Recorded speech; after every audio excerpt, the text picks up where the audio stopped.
All right, so while we can all agree that Chicago's terrible, we can all agree Colorado's good. Now, go back a year. Go back to last summer. Remember before they got rid of Matt Duchene? Remember? Well, left him for dead. So if you're an Ottawa fan, a Montreal fan, or a Chicago fan, hey, there's hope. If you're a Vancouver fan, tank for Hughes. The last 5 years for Colorado have been very interesting. Playoffs in 2014 and 2018, they lose in the first round both times. They missed the playoffs in 2016, 17, 2015, but really they had the one really, really awful year. So 2017-18, they get 95 points to make the playoffs. The year before they had 48, so they almost doubled their point total in 2018. They had 82 the year before that, 90 the year before that, and 112 in 2013-14. Now, what happened in 2013-14 was that the team gets to 112 points, and there were advanced stats people and some guys who watched hockey who said, Colorado looked kind of like a paper team. Sort of, they were lucky. There was a lot of luck involved. There might have been some luck. Maybe they got lucky. And then when they fell out of the playoffs, a lot of people said, told you. This feels different. This feels more sustainable than that was. So let's go through it. Top 5 cap hits. Nathan MacKinnon's number 1, but he only makes $6.3 million. That is an insane bargain compared to last summer when I was like, well, MacKinnon hasn't really become the player he was supposed to be. This year he did, and everybody's like, see? Okay, he did it. Number 2 is Erik Johnson. Number 3 is Semyon Varlamov, who is a UFA next summer, makes $5.9 million. And based on his health record and his numbers, I don't think he'd get a raise next summer. So honestly, they're in good shape. Landeskog is 4th, and Barrie is 5th, and they have $14 million in cap space. So when you're talking about a team that can take on a player with maybe a salary that's not very cap friendly for a little while, guess what? Colorado's near the top of the list, and they could find themselves contending this year. There's still some butts in there, though. Landeskog, for me, is the plus player. We can all agree that MacKinnon is the MVP, but Landeskog. And until I saw them live, when I saw Colorado live in Vancouver, I really became aware of just why Colorado fans love Gabriel Landeskog so much. He's so big and fast, strong on the puck, smart away from the puck. There's a lot of things to like with his game that may not translate as well for me on television. I'm not sure why that is. Minus player for me is Finn Andrighetto. Andrighetto came into last season with a lot of momentum for the year before and then kind of squandered it. And he is going to be fighting for a top 6 roster spot this year. So they made the playoffs this year. They've made the playoffs 23 out of 39 years, so just above half. They have 2 Stanley Cups to show for it. Jared Bednarz in his 3rd year as the coach. His first year, unmitigated disaster. His second year, a lot less of a disaster and more of a miracle story. Suddenly he's one of the best coaches in the league. It's funny how that works, isn't it? You'll have a coach in year 1 that's great, and he sucks in year 2. And you're like, get him out of there, he stinks. And the other way around, it works too. Joe Sakic is GM. Both Sakic and Bednar show that if you're patient, sometimes patience pays off. Top 6 forwards, Gabriel Landeskog, Nathan MacKinnon, Rantanen, Nieto, Soderberg, and Kerfoot or Andrighetto. I like Kerfoot a lot. I'd like to see Kerfoot get more ice time than Andrighetto this year. Andrighetto did get more ice time than Kerfoot throughout the season. I think Kerfoot ends up in top 6.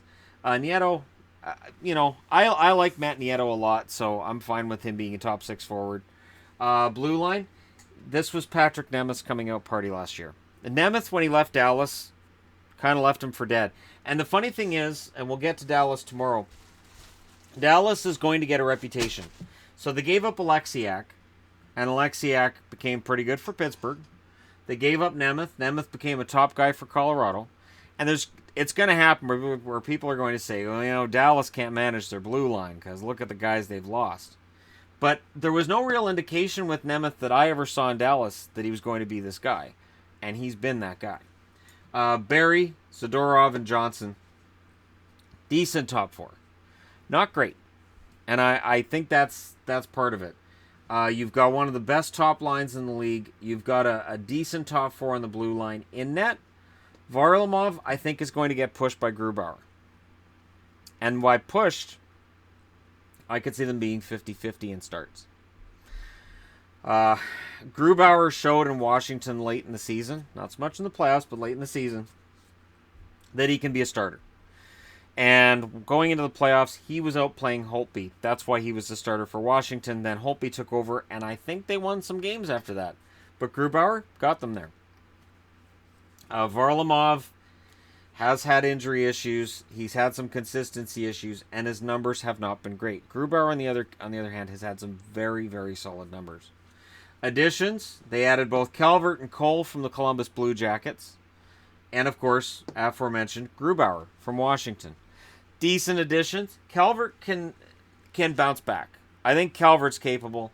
And Cole, if needed, can play some top 4 minutes when somebody gets hurt. Calvert, to me, is a guy that I really think underachieved this past season in Columbus.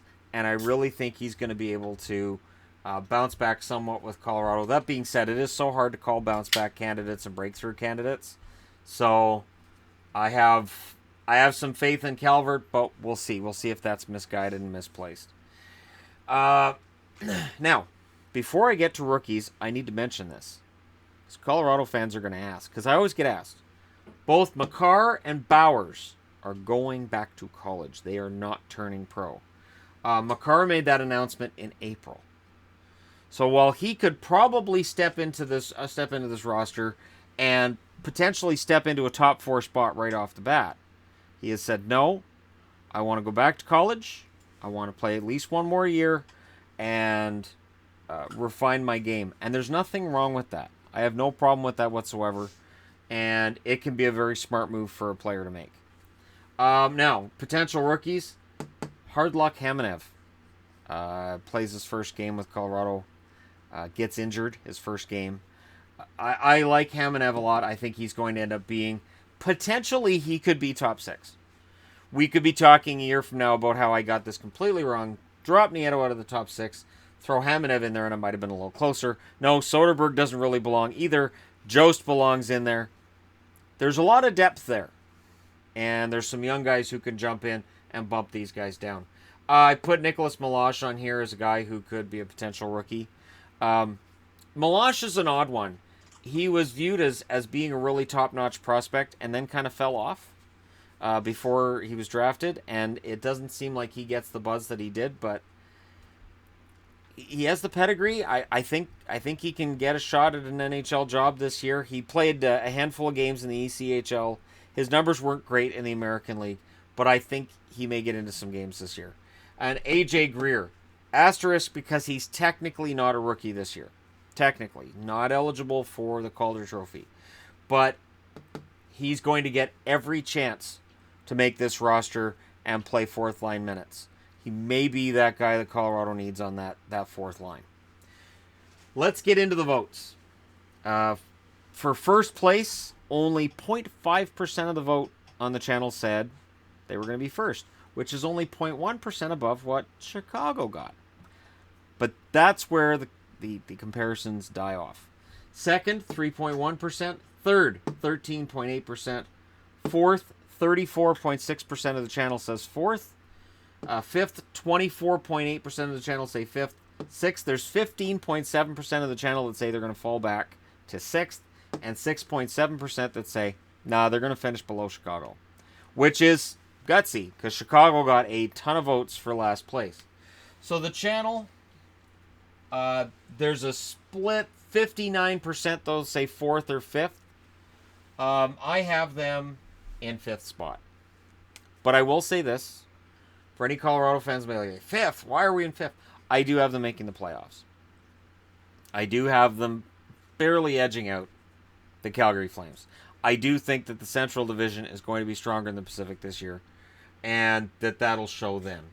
And it'll be interesting because where last year they came in with no expectation. Nobody thought Colorado was going to do everything. Now they have an expectation to be something. Now they have an expectation of getting probably better. There's going to be people expecting them to move up. And if they end up in this spot, and here's where the predictions get interesting. If they're in this spot at, say, the trade deadline. So let's say Joe Sakic's looking at a team that's maybe the number 2 wild card again. Does he pull the trigger and use some of that cap space to bring in another name to bulk up either their offense or their defense? Or in the case of, let's just say Varlamov gets hurt, because of that cap space, Colorado can afford to bring in a high-priced goaltender as a hired gun that they know they're going to trade out later.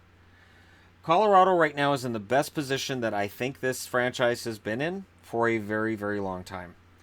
No, they could not sustain this. The 112 points, they couldn't sustain it. They fell back to 90.